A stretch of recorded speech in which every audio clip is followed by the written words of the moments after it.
प्रियंका कह रही है यही कहा था कोचिंग में। नहीं याद है, अभी जो दिनेश कह रहे हैं कि मेरे एक वीडियो भी बनाए हुए था, नहीं याद थे, जाकर देख लो। आप बात में जो आज सना बता रहे हो आज कौन बता रहे हो, 2022 का पेपर से पहले बताई मैं। जी टाइम पर सिलेबस आयो, सिलेबस आता नहीं, मैं एक वीडियो बनायो कि इस बार ग्रेजुएशन निर्धारक होगा सिलेक्शन का। वीडियो का टाइटल भी यही था कि ग्रेजुएशन ही तय करेगा कि किसका सिलेक्शन होगा किसका नहीं होगा, जाकर देख सको। डेट शायद जून 2022 की डेट है अभी की। और उसमें मैं वीडियो बनाया और वो वीडियो डाले हुए है कि ग्रेजुएशन ही निर्धारक होगा। अरे बेटा कमेंट भी आया, अरे ना क्योंकि जो ग्रेजुएशन पढ़े को नहीं वो तो सीधे बोले नहीं कोई दूसरा ग्रह का आदमी है, उल्टी सुल्टी बातें बतावे बाप जी चाली। और फिर वही वीडियो आज तो क्या, हाँ यार हम तो पहले ठा पड़तो ठाके पड़तो तथ्य सामने लिखेड़ो, कोई छुपना की जरूरत को नहीं, तथ्य ने मानू थे मान लेता, वो ज्ञान था ना हो जाता, मैं मान लियो मैंने हो गयो। भाई मैं वही कहता हूँ, मैं गलत हो सकता हूँ, तथ्य गलत नहीं हो सकते। जब अगली सिलेबस बढ़ा रहे हैं, ठीक है, कोई भी टुकड़ा करके कौन दे रहा, तो सीधी सीधी बात थी, मैंने मानू ही तो खाली, कोई जादू तो हो ही को नहीं, खाली सत्य ने मानू, मैं खाली मान लियो, बाकी लोग मान्या को नहीं, मैं गलत साबित हो गया।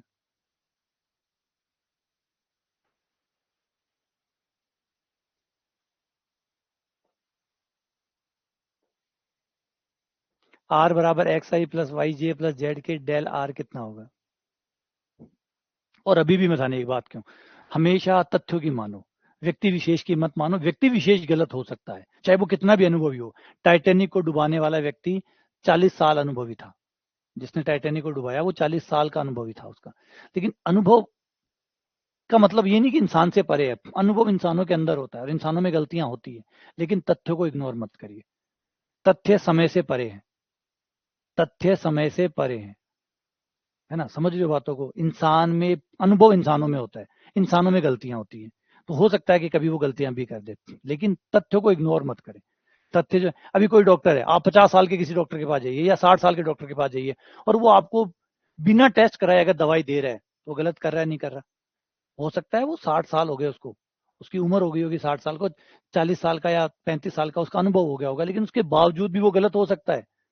अगर वो बिना टेस्ट कराए बिना डायग्नोसिस कराए आपको दवाइयां दे रहा है, तो निश्चित तौर पे वो अंधेरा में तीर मार रहे।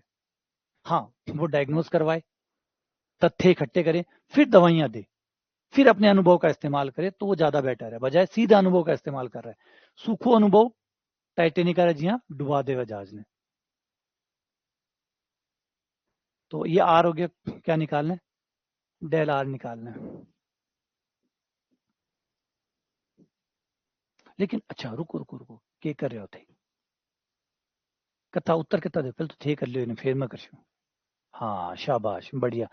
अच्छा कई लोग गलत आ गया, ओ मौज ही कर दी थे तो, थे सब मौज ही कर दी बस माई उड्डू को, वो सवाल ही खातिर बनाए हो कि थे क्यों क्यों भयानक सो काम करो, थे भयानक सो काम कर दियो।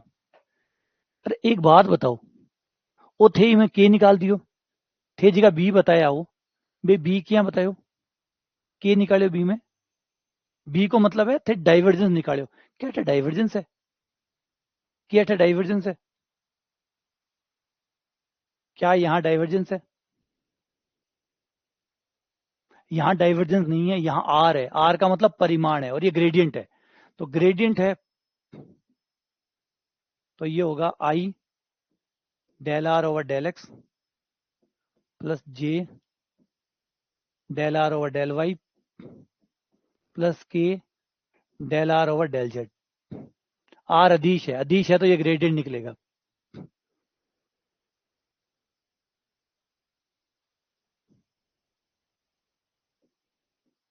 पी हो गया एक्स बटा आर, पी हो गया वाई बटा आर,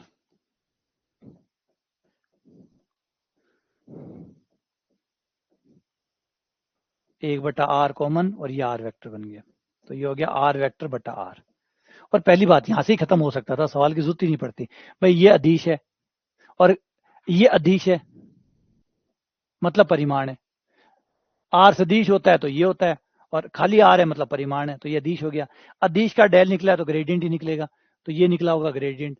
ग्रेडियंट एक सदिश राशि होती है, सदिश होता है तो एक तो नहीं हो सकता क्योंकि एक तो अधीश है, तीन अधीश है, दो अधीश है, तो ये गलत, तो बच गया अपने आप ही डी। पेन चलाने की जरूरत नहीं थी, पेन चलाने की भी जरूरत नहीं थी इसमें।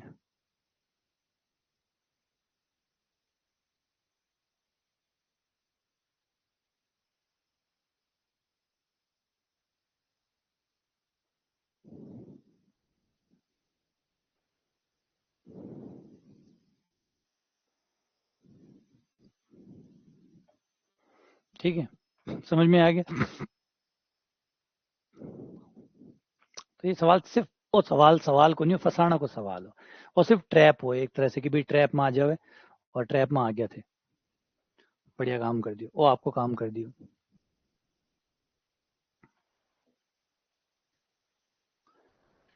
ये आर वेक्टर है, आर सदिश बटा आर का अपसरण क्या होगा, यानी डाइवर्जेंस क्या होगा।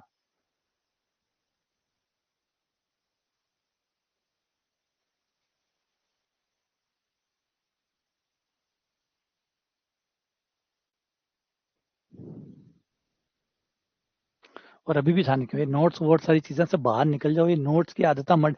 गणित में नोट्स को नहीं हुए, गणित में प्रैक्टिस हुए, लेकिन पता को नहीं क्यों था ना, इतनों समझ में आ कि बनाओ नोट्स बनाओ नोट्स बनाओ नोट्स बनाओ नोट्स। अरे नोट्स बनाओ भी के लिए, पढ़ने के लिए भी तो समय रखो भाई। एग्जाम जब भी शुरू हो जाए उससे 3-4 महीने पहले तो फिर बन गया जत्ता बन गया, और नहीं बनया तो कोई से उधार ले लो। अब मत बनाओ, अब थे मत बनाओ नोट्स भाई। आज मान लो दिसंबर में परीक्षा आ जाती है, ठीक है, दिसंबर में परीक्षा आ जाती है तो आपको अगस्त तक नोट्स बनाने चाहिए, अंतिम 4 महीने अब नोट्स नहीं बनाने चाहिए। अब अगर आप नोट्स बना रहे हैं, अभी भी आप नोट्स में लगे पड़े हैं, तो परीक्षा का बाद में पढ़ोगा, पढ़ोगा कद बने परीक्षा का बाद में। तो एक नोट्स बनाने की भी लिमिट होती होगी, कहीं तो लाइन खींचो कि भाई इतने समय तक ही नोट्स बनाऊंगा, कम ज्यादा जो भी बने बस ठीक है। और परीक्षा का लास्ट तक नोट्स बना रहे, कंटिन्यू लागे पड़े, तो की अंत है, इतनी मूर्खता को कोई अंत है।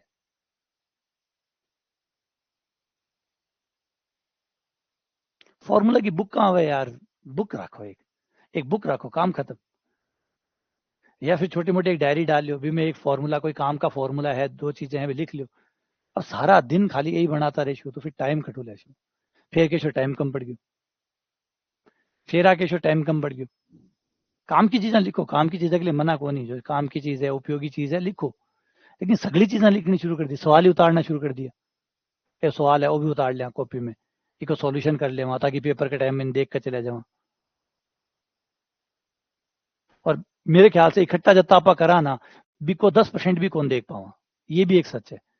जितना सामान हम इकट्ठा करते हैं ना, उसका शायद 10% ही हम वापस से रिवीजन कर पाते हैं, शायद ही। बस बेड़ा करबो करा करबो करा करबो करा।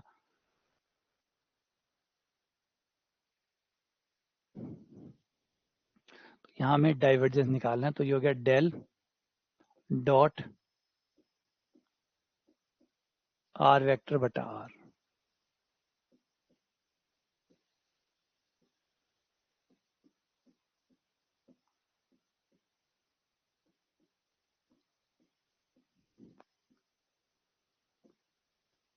डॉट आर वेक्टर, ये हो गया एक्स बटा आर आई कैप, वाई बटा आर जे कैप, जेड बटा आर के कैप,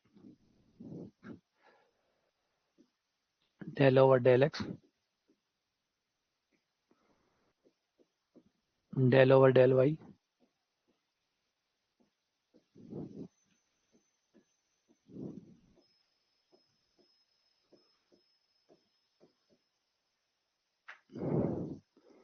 एक्स बटा आर का अवकलन,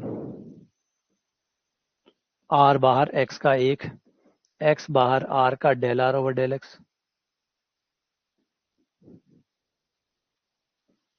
बट्टा आर स्क्वायर। फिर वाई का इसका दूसरे वाले का, आर बाहर वाई का एक, वाई बाहर del R over del Y बट्टा आर स्क्वायर। फिर जेड बट्टा आर का, आर बाहर जेड का एक, जेड बाहर आर का डेल आर ओवर,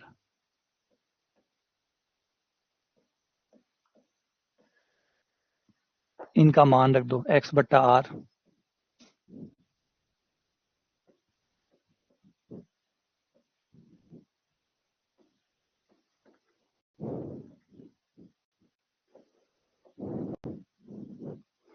एक्स बटा आर वाई बटा आर जेड बटा,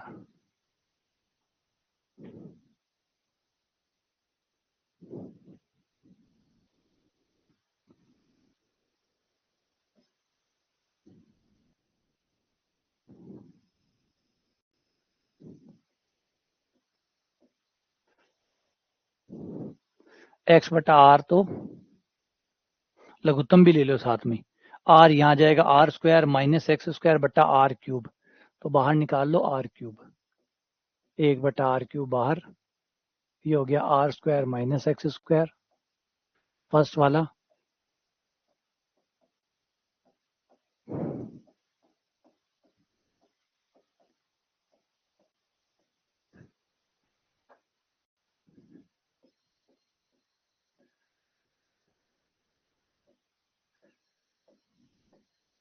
x square Y square Z square,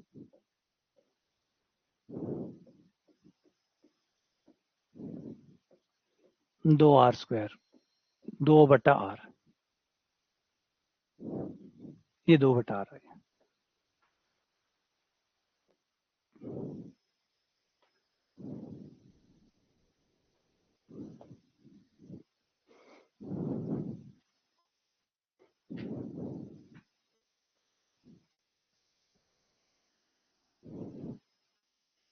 अगला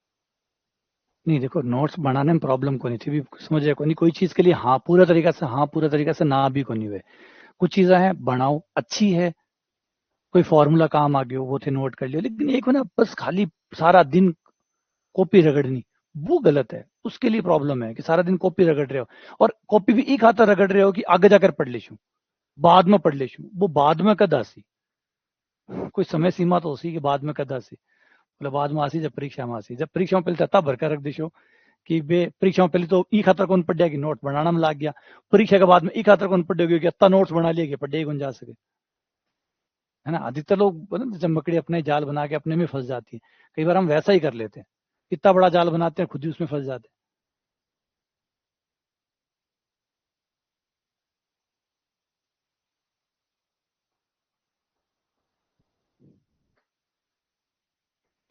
पहली बात सबसे इंपॉर्टेंट, नोट्स का मतलब होता है शॉर्ट नोट्स, हमारे नोट्स कभी शॉर्ट नहीं रहते, वो किताबों से ज्यादा होते हैं, हमारे नोट्स किताबों से ज्यादा होते हैं। और कई बार ऐसा भी हो लगता है कि हम लोग कोचिंग जाते हैं ना, ट्यूशन जाते हैं, कोचिंग जाते हैं, हम शायद नोट्स बनाने ही जाते हैं, हम पढ़ने सीखने कभी गए नहीं, है ना। कभी गौर किया, मैं जब ऑफलाइन पढ़ाता था, अब ऑनलाइन में तो पता नहीं चलता, ऑफलाइन में जब मैं पढ़ाता था तो मैंने यही नोट किया, और मैं कहता भी था उनको, मैं थे सब आओ अठई खातर हो कि नोट्स बना चले जाओ, लिख कर ले जाओ बस कि के बोल यार के पढ़ाए और के करियो बस, ठीक है, पढ़ना खतरा को नहीं आएगा, पढ़ना खतरा तो थार में तो कोई चुनिंदा लोग ही है जो अटा पढ़ना खतरा है, समझना खतरा है, बाकी तो सिर्फ कॉपियां भरना खतरा है कि कॉपियां भर लिया, दो चार बातें बतला लिया एक दूसरे ने भाई ने, थोड़ा बहुत आउटिंग हो जावे, सारा दिन घर पड़े रहे वहां, थोड़ी देर बाहर निकले वहां, थोड़ी देर घुमाई फिराई हो जावे, थोड़ा मूड ठीक हो जावे, और थोड़ा सा नोट्स बनाकर घर ले जावा, पढ़ तो आप बाद में ले, और सही में ऐसे ही होता था, अभी भी शायद ऐसे ही होता होगा, अभी भी कोई ज्यादा अलग नहीं होगी।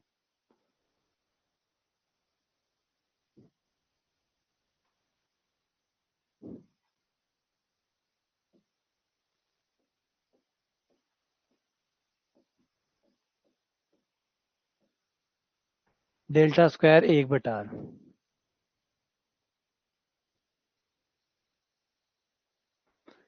डेल्टा स्क्वायर 1/r, तो डेल्टा स्क्वायर मतलब एक्स के साथ 2 बार अवकलन, वाई के साथ 2 बार अवकलन, और जेड के साथ 2 बार।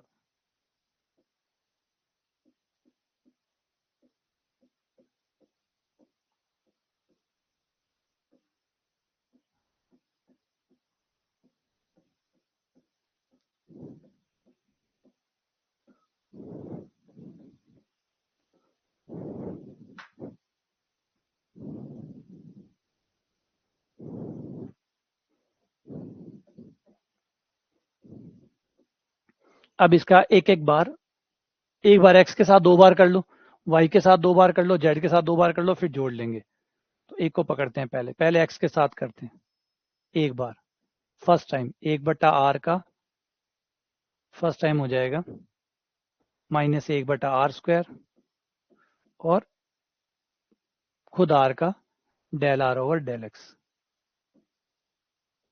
-1/r², और ये हो गया x/r, तो ये हो गया -x/r³। ये आ गया हमारा। एक बार पुनः करते हैं, पुनः अवकलन से दोबारा x के साथ,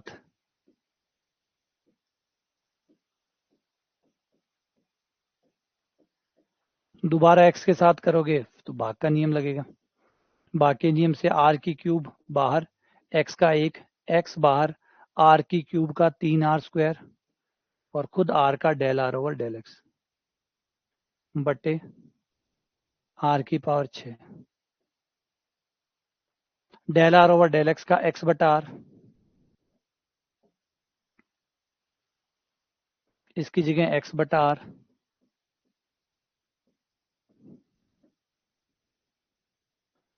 ये x/r, r आते ही एक r कट जाएगा, ये बचेगा 3r, ये x²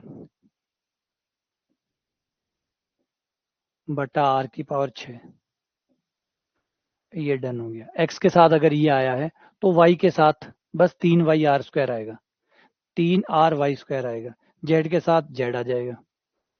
अब तीनों का मान जोड़ दें, यहाँ पे ले ले।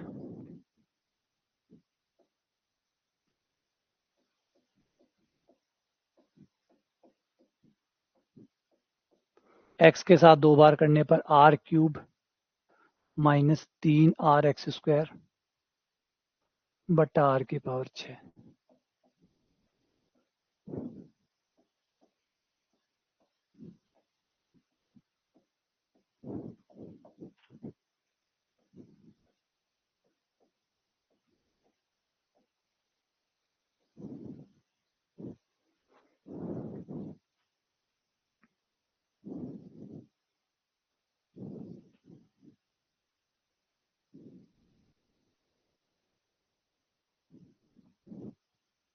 सही है। नेगेटिव भी हो गया कुछ, हाँ एक माइनस कुछ इन और हो यार, एक माइनस और, ओ माइनस लास्ट में ले लेवा एक साथ।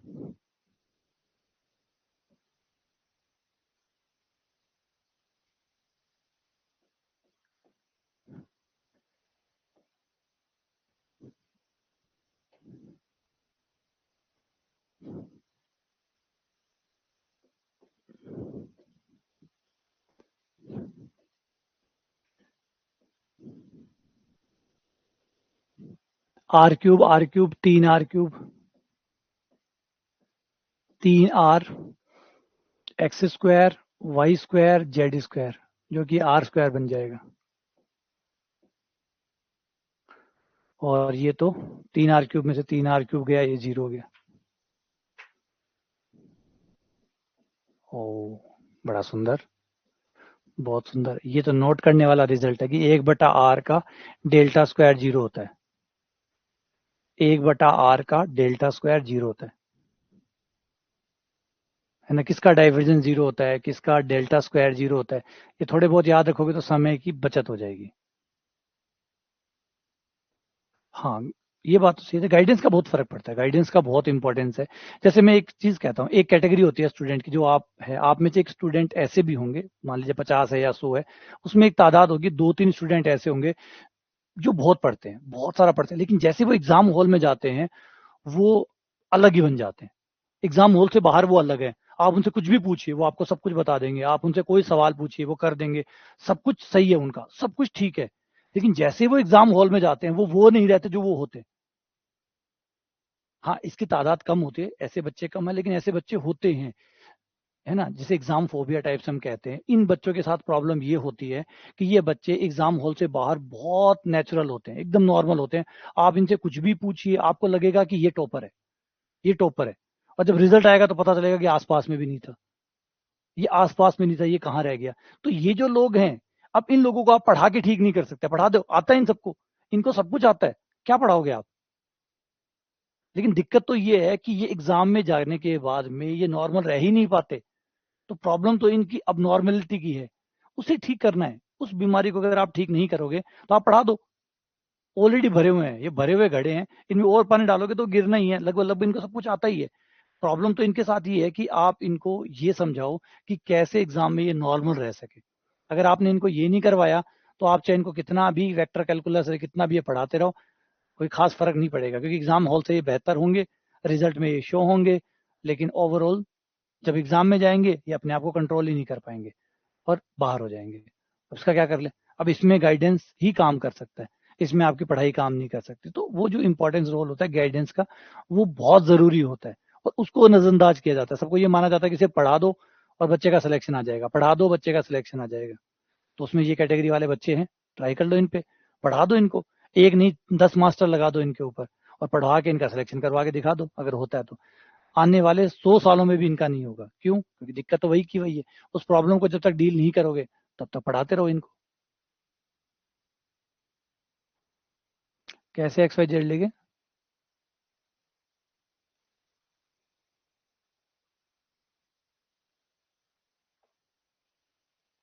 एक्स वाई जेड का मान लेकर ना, मान लेने से अवकलन खत्म हो जाता है ना। अगर तुमने एक्स को एक मान लिया फिर अवकलन कर दिया तो फिर बचेगा क्या? वो तो अवकलन जीरो हो जाएगा।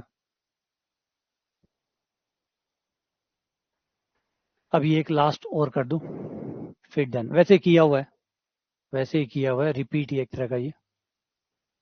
Del cross A cross R, एक क्वेश्चन था ए घूर्णीय वाला, एक क्वेश्चन था ए घूर्णीय वाला। उस क्वेश्चन में हमने किया था निम्न में से कौन सा सदिश ए घूर्णीय नहीं है, उस समय किया था। और कितना आया था इसका आंसर?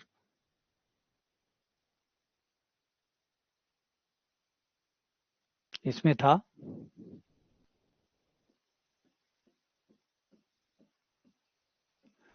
A cross are. पहले आपको निकालना होगा ए क्रॉस आर, पहले ये निकालना होगा, ये निकालने के बाद ये निकालना होगा।